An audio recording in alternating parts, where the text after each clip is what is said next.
In this paper, I'd like to reflect on some of the methodological and epistemological challenges of writing the life of a settler ancestor as I navigate what seem to me to be three sets of inclinations and obligations that will shape the various strands of my authorial voice. I'm drawn to historical biography because it opens a portal, I feel, into the past at a human scale. As an academic historian, I've been trained to use archival traces to reconstruct and contextualise past events and ideas.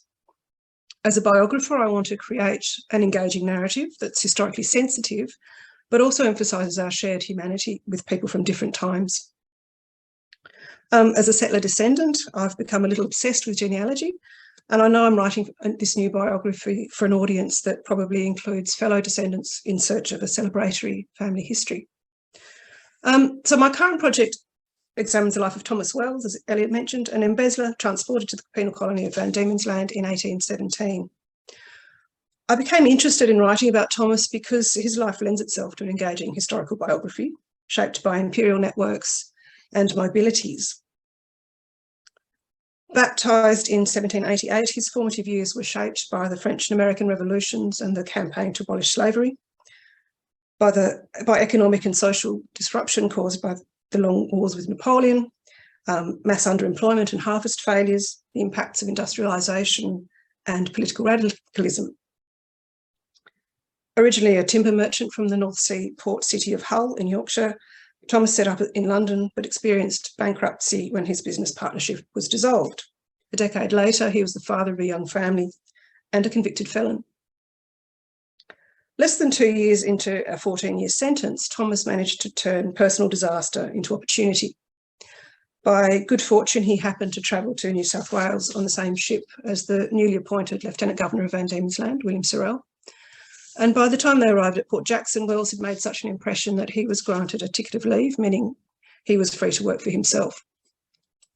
He travelled to Hobart Town as part of the Lieutenant Governor's suite and spent the next 6 years as principal clerk to the Governor, where he made the most of his opportunities as an educated convict turned emancipist, acquiring land, including a 700-acre pastoral estate at Macquarie Plains called Allanvale, on the traditional lands of the Big River people. He imported merino sheep, exported wool to England, and expanded his various business interests. His wife Charlotte joined him in 1818 with 3 of their 4 young children, and by 1823, Thomas valued himself at between £12,000 and £15,000. The late 1820s marked another change of fortune when his speculations failed and he endured several years in debtor's prison. Then, just as his life seemed to be getting back on track, he died suddenly of lockjaw in 1833. So as the subject for a historical biography, Thomas's life provides plenty of drama. But I'm also interested in writing about him because he was my 4 times great-grandfather. I didn't grow up hearing stories about him, perhaps because my grandmother had never heard of him, or perhaps because she preferred the free settler ancestors who shared her surname. As a descendant, I'm interested to find out where he came from and how he lived, and what characteristics and support networks helped him to adapt and even flourish. And at a personal level, I suppose I just want to know more about where I come from. Focusing on a highly literate white man probably goes against the spirit of the time, but I hope my interdisciplinary approach will confound some of the assumptions we might have about tackling a comparatively privileged subject. In this presentation, I'll explore 2 critical turning points in Thomas's life as a way to reflect on the challenges of writing the life of a settler ancestor for a modern Tasmanian audience. The first of these is his entry into the criminal justice system, and the second is his imprisonment for debt. In existing accounts of his life, such as the 1967 entry in the ADB, reference to Thomas's original conviction at the Old Bailey functions as the starting point, a reason to record his existence in a nationalist biographical enterprise. My instinct is not to see Thomas as the beginning of a linear story that co-opts an originary ancestor into the service of the nation state, but rather as an entry point into his own age. I used this approach in my first colonial biography, where I treated Chief Justice Pedder as a window on his age, a point from which to look out rather than forward. And in the Petter biography, I very deliberately tested a series of posthumous misrepresentations of the judge that illustrate the dangers of thinking about the past through the frame of the present. There isn't quite the same need, I don't think, to challenge this motivated history with Wells, largely because his life hasn't attracted the same kind of attention. But there's still some assumptions to be checked. When I mention this project to friends, for example, they assume that Thomas was sent to Port Arthur because he was a convict. But he doesn't fit the popular image of the brutalised convict. Instead, his skills and his background allowed him to benefit almost immediately from Governor Macquarie's clean slate policy of returning emancipants to their pre-conviction status.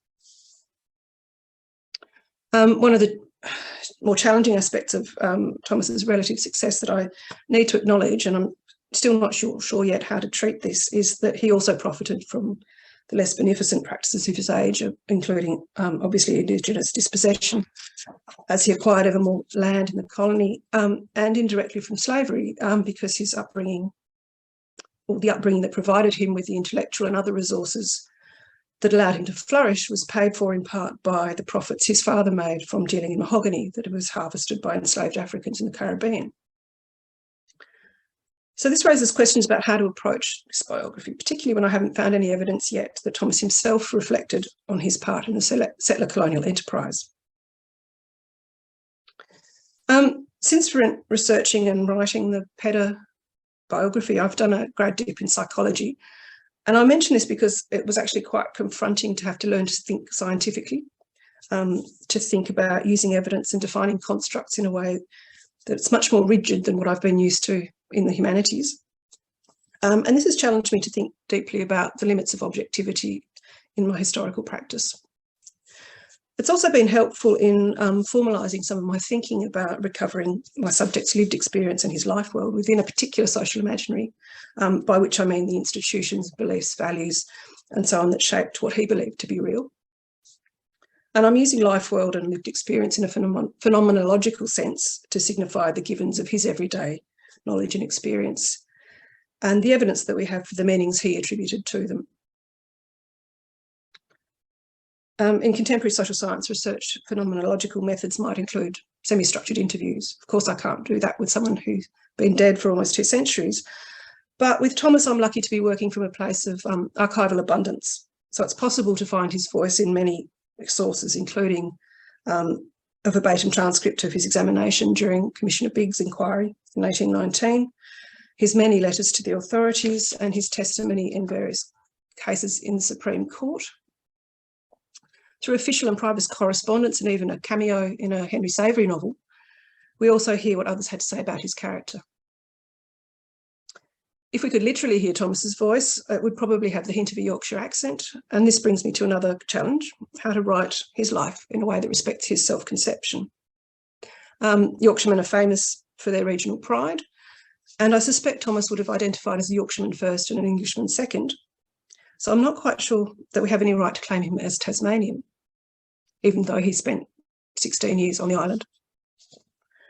Another way to understand Thomas as he might have understood himself is to explore the personal characteristics which allowed him to rebound from a series of testing experiences. One characteristic in particular that emerges from the archive is his energy. His obituary, for example, refers several times to his very industrious habits and to that spirit of persevering industry for which he was so eminently distinguished. And it strikes me that Thomas also exhibits some of the key attributes of entrepreneurship that are identified by behavioural economists: being able to tolerate risk, having a diverse employment background and wide social network, and also being driven to innovate by necessity and by opportunity. This entrepreneurial spirit is also what brought Thomas into contact with the law and led him to the 2 turning points in carceral settings I'm exploring today. Following on from my postgraduate work in early 19th century crime and penal philosophy, one aspect of the social imaginary of Thomas's lifetime that I've been thinking about is the criminal law. Family historians in particular seem to be swayed by what's often called the trivial offenders theory, which lets us put a positive spin on criminal ancestors, but doesn't seem to allow for a social consensus model of crime and punishment, or properly acknowledge the impact on the victims of crime. So when I'm thinking about Thomas's conviction, my first question has to be, how did the Criminal Code define embezzlement in 1815? And perhaps surprisingly, the offence wasn't formalised until an act was passed in 1799. Unlike the common law offence of larceny, which required the offender to physically take property from the owner, embezzlement involves an employee acquiring property lawfully on behalf of the employer and then fraudulently appropriating it. And we see this in the indictment in the proceedings of the Old Bailey, which records that Wells, being a clerk and servant employed by the Driver brothers and entrusted by them to receive monies and valuable securities on their account, did, by virtue of such employment, receive and take into his custody and possession a certain banker's draft for the payment of £18 and 14 shillings, and afterwards feloniously embezzled the same. This might seem like a dry point of law, but I think the fact that the employment relationship was critical to securing the conviction illuminates a profound shift in the conceptualisation of workplace theft, from what Thomas's contemporaries referred to as sharp practices to what we might think of now as white-collar crime. So it's interesting to be conscious of the fact that 20 years earlier, Thomas might not have faced criminal prosecution at all. And as James Stephen explains in his seminal History of the Criminal Law of England, 18th century thinking held that the law ought to protect people against open violence, but they could protect themselves against breaches of trust by not trusting people. The second point I'd like to explore is Thomas's imprisonment for debt in Hobart Town Jail. In addition to the important economic and legal history context of his incarceration, I'm intrigued by the potential to explore some of its psychological aspects and the networks that led Thomas into prison and also helped him to get out.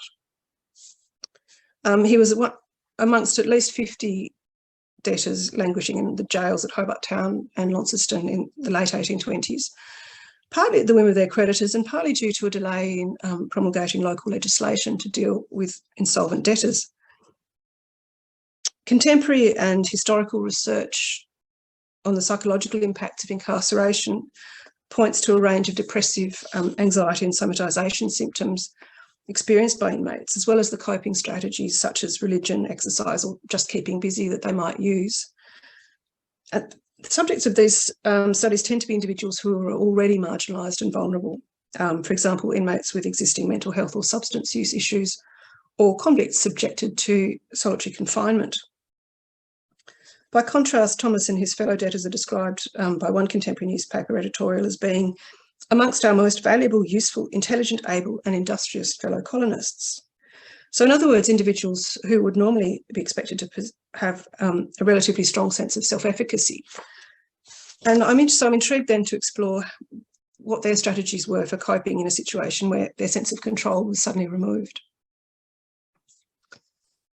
Again, Wells' anonymous obituary provides a remarkable record of observed psychological distress during this period of incarceration. We learn that his misfortunes at last preyed so much upon his mind that he became delirious, in which state he remained for many weeks. But the claims of his large family to his care at length seemed to arouse him, and he commenced practising as a public accountant while confined in prison. So the reference to becoming delirious hints at a physical manifestation of psychological distress.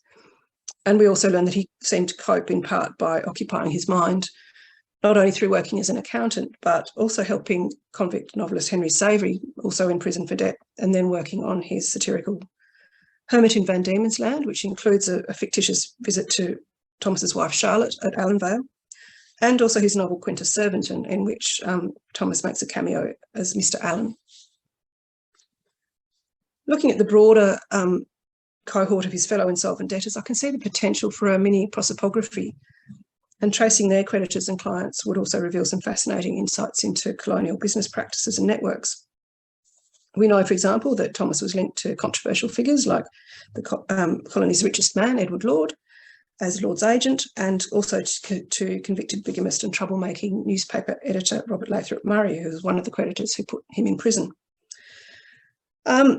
Another aspect of this turning point in Thomas's life is the impact it had on his family and the small community that had grown up around Allenvale. where it was left to his very capable wife, Charlotte, and their eldest son, who was still only a teenager, to take responsibility for running the estate, as well as petitioning the governor and pursuing litigation on Thomas's behalf. Family historian Mark Rowland has already started repopulating Allan Vale in his self-published book, The Road to Hollow Tree, which reveals a community of convict and free servants, many of whom worked for the family for years. My own genealogical research shows that Charlotte's sister and brother-in-law had emigrated to Van Diemen's Land, and also points to the known relationship with the Reverend Samuel Marsden in Sydney as actually being through Charlotte's father, Samuel Brown.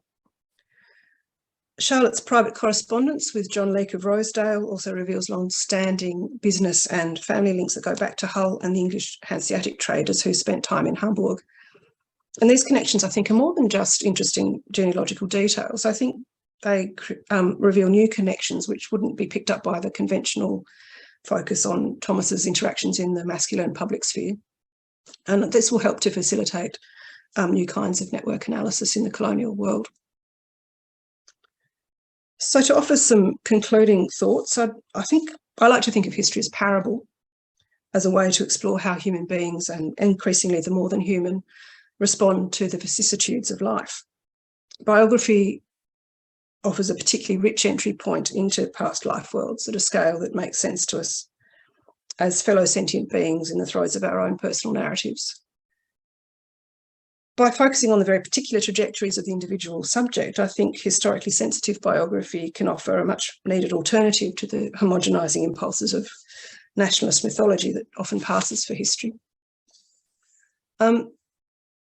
So in this presentation, I've reflected on some of the challenges I'm facing in this work in progress. I've suggested that as a historian, my job is to contextualise my subject's life. As a biographer, my task is to write an engaging narrative. And as a descendant, I've sort of happily gone down the rabbit hole of genealogical research to find details and links that provide some new insights. But I'm determined to keep Thomas as my focus. So rather than celebrating him as an originary Tasmanian ancestor and tracing that story forward with the aim of inferring something about the present, I think I'm more interested in exploring how he links me to our shared family history.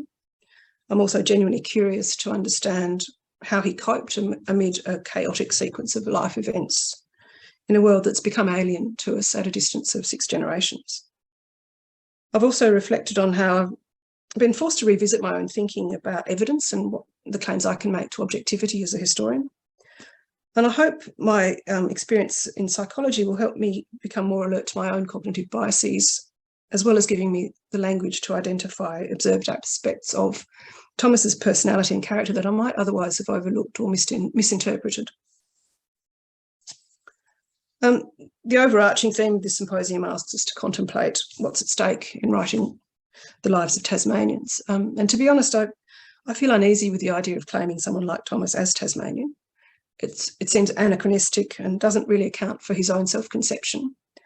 What I think we can do, though, is learn from the parable of history, from the richness of historically sensitive biography, and about how individuals navigated the challenges of an age marked by personal, social, technological and structural disruption, just as we do today. Thank you.